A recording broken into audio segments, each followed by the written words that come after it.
Hello दोस्तों, कैसे हो आप लोग। आज मैं आपको एमपीपीएससी प्री का जो एग्जाम होने वाला है उसके जो लास्ट मंथ की जो क्या स्ट्रेटेजी होनी चाहिए उसके बारे में आपको बताने वाला हूँ। तो चलिए देखते हैं ना। तो आपको पता ही होगा कि 26 अप्रैल 2026 आपके प्रीलिम्स की डेट है। ठीक है, इस दिन एग्जाम होने वाला है।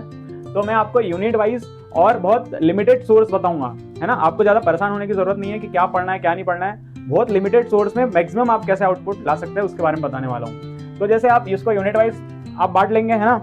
आपके पास सिलेबस हमेशा होना चाहिए प्रीलिम्स का, और उसके अकॉर्डिंग ही हम पढ़ाई स्ट्रेटेजी प्लानिंग करेंगे, है ना। तो इसमें हम क्या करेंगे, इसको यूनिट वाइज बांट लेंगे। तो यूनिट 1, 3, 5, 6, 7 एक कैटेगरी में रखेंगे, है ना। ये इन बुक से अपन कवर करेंगे। तो जैसे आपको पता है यूनिट 1 में क्या है, आप सिलेबस भी देखते जाइए साथ में। यूनिट 1 में भारत का इतिहास, है ना। भारत का इतिहास, इसकी एक या तो एक ल्यूसेंट करके बुक आती है एमसीक्यूज वाली। तो उसमें क्या रहता है, पूरा सिलेबस सब्जेक्ट वाइज कवर रहता है, सब्जेक्ट में भी टॉपिक वाइज कवर रहता है। पूरे आपको एमसीक्यूज ही मिलेंगे। जो जैसे आपको ल्यूसेंट आती है जीके वाली, वैसे ही जीके की एमसीक्यूज अलग से बुक आती है, वो आप प्रेफर कर सकते हैं। वो बेसिक से लेकर एडवांस तक उसमें सारे कवर किए रहते हैं। उसे वैसे ही आप जब घटना चक्र एमसीक्यूज वाली लेंगे, पुनरावलोकन जिसको बोला जाता है, वो सब्जेक्ट वाइज रहती है और वो खासकर पीएससी के लिए है ना, बहुत ज्यादा इंपॉर्टेंट है। मैक्सिमम चांसेस रहते हैं कि इसमें से क्वेश्चन आएंगे। तो क्या होता है कि इसमें जितने भी आपके एमपी के आजू बाजू वाले स्टेट है ना, राजस्थान हो गया, है ना, महाराष्ट्र हो गया, छत्तीसगढ़ हो गया, जितने भी है, बिहार हो गया, है ना, यूपी हो गया, सारे राज्यों के प्रीवियस ईयर के क्वेश्चन पेपर सॉल्व रहते हैं। साथ में आईएएस जो यूपीएससी होता है ना, उसके previous year question paper solve होते हैं। तो मैक्सिमम चांसेस रहते हैं कि इसमें से क्वेश्चन रिपीट होते हैं, क्योंकि इसका जो लेवल रहता है ना, वो लेवल पीएससी का रहता है। मतलब आप जब ल्यूसेंट में जाएंगे तो उसके सारे कॉम्पिटिटिव एग्जाम्स के आपको मिलेंगे, लेकिन जो घटना चक्र है उसमें क्या रहेगा, आपको पीएससी फोकस रहता है। तो इसको तो आपको करना ही है, कंपलसरी है। ये आपके लिए ऑप्शनल है, आपको करना चाहते तो कर सकते हैं, और आपको अगर बेसिक से क्लियर करना है तो आप ल्यूसेंट फॉलो करिए। अगर आप दोनों में से चूज कर लीजिएगा कौन सा आपको ठीक लग रहा है, लेकिन आपको घटना चक्र करना ही है। ये आपके लिए ऑप्शनल है, अगर आपको और डीप पढ़ना तो आप पढ़ सकते हो, है ना। तो एमसीक्यूज का मैंने आपको बता दिया, घटना चक्र का। ऐसे ही थर्ड यूनिट है। फर्स्ट यूनिट में आपको हिस्ट्री मिलेगी, तो हिस्ट्री की अलग से हिस्ट्री की जो है घटना चक्र आपको अलग से मिलेगी बुक। वैसे यूनिट 3 है आपके पास भारत का भूगोल, तो भूगोल की एक घटना चक्र आती है ना, भूगोल की घटना चक्र आती है, वो आप प्रेफर करोगे। ऐसे ही यूनिट 5 है। यूनिट 5 में एमपी और भारत की संवैधानिक व्यवस्था है। तो इसमें से भारत की जो संवैधानिक व्यवस्था है वो घटना चक्र से कवर हो जाएगी, है ना। उसका पॉलिटी का अलग से एक सब्जेक्ट आता है घटना चक्र। उसमें से एमपी का जो रहेगा वो मैं आपको इधर बताऊंगा, है ना। तो ये आपको पुनिकर, महावीर या परीक्षा धाम में से कोई एक बुक आप फॉलो कर सकते हैं। ऐसे ही 6th यूनिट है। तो 6th यूनिट में आपका है भारत और मध्य प्रदेश की अर्थव्यवस्था।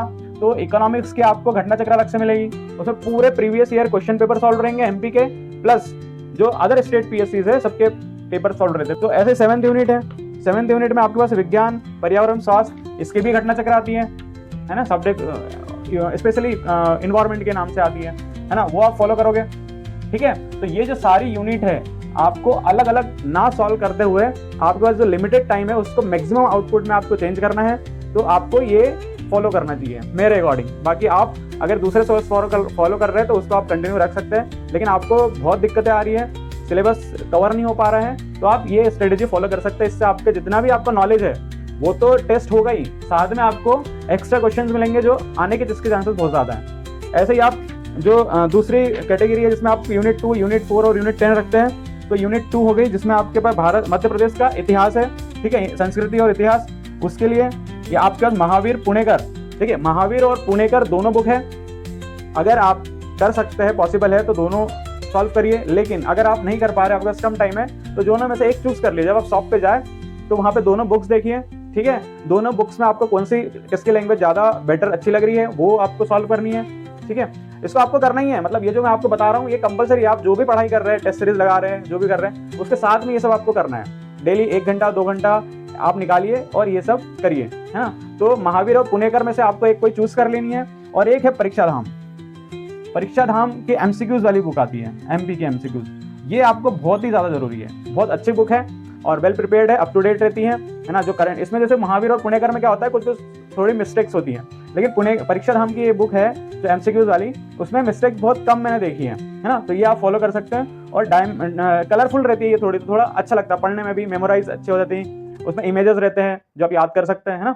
तो वो सब इजी रहता है। ये थोड़ा सा इनमें क्वेश्चन ज्यादा कवर है लेकिन थोड़ा सा बोरिंग लगता है ना। तो आप इन दोनों में से कोई एक बुक प्रेफर कर सकते हैं और ये वाली आपको करना चाहिए। मेरे हिसाब से आपको ये बुक बहुत अच्छी बुक है, ठीक है। तो यूनिट 2 हो गई, यूनिट 4 हो गई और यूनिट 10 आपकी जो है ना जनजातियां।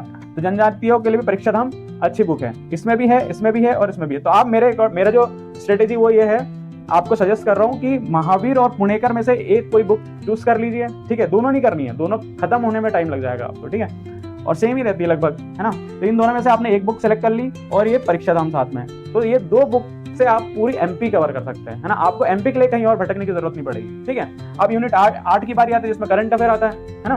तो इसमें क्या, परीक्षा मंथन, तथ्यवान और स्पीडी।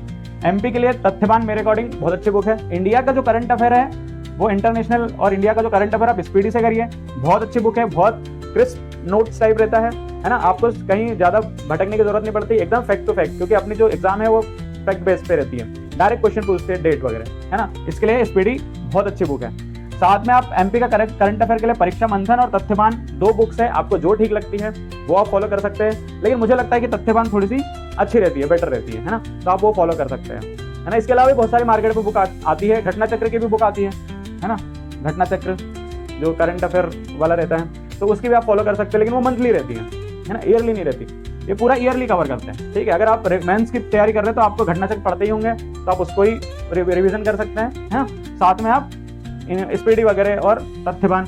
और यूनिट 9 की बारी आती है, तो यूनिट 9 में आपका आईटी है ना, सूचना और प्रौद्योगिकी। इसके लिए परीक्षा धाम की एक बुक आती है जो यूनिट वाइज रहती है, 9th यूनिट के नाम से है, वो है सूचना और प्रौद्योगिकी, संचार, सूचना और प्रौद्योगिकी। तो ये आप जो है ये फॉलो कर सकते हैं, है ना, इससे आपकी पूरी यूनिट कवर हो जाएगी। अब देखिए, आप ध्यान से देखोगे तो आपको जो कंटेंट है वो ज्यादा नहीं है, मैक्सिमम 3 से 4 बुक है। आप ध्यान से देखिए, एक हो गई घटना चक्र, है ना, अगर आप घटना चक्र फॉलो करते हो तो, है ना।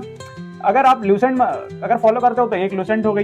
इन दोनों में से कोई एक करना है ना, आपकी चॉइस के ऊपर है वो कि आप क्या करना चाहते हो। तो इन दोनों में से आप एक बुक ये हो गई जिसमें आपके सारी यूनिट्स कवर हो गई, समझ में आया, है ना। तो ये सारी यूनिट जो है वो इनमें कवर हो गई। ये पूरे एमपी वाली जो है वो एक बुक में कवर हो गई, है ना।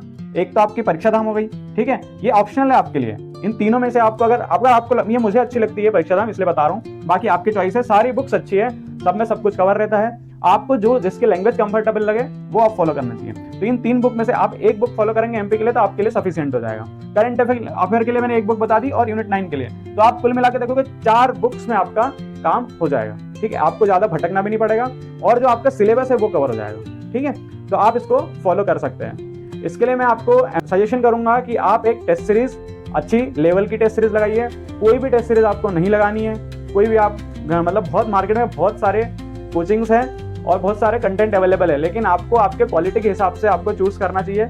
मेरा सजेशन है आपको, है ना। आप मार्केट में कोई से भी उठा के मत लाइए, आपके लिए एक तो सिलेबस ज्यादा हो जाएगा, खत्म करना पॉसिबल नहीं हो पाएगा कम टाइम में, साथ में आप परेशान हो जाओगे।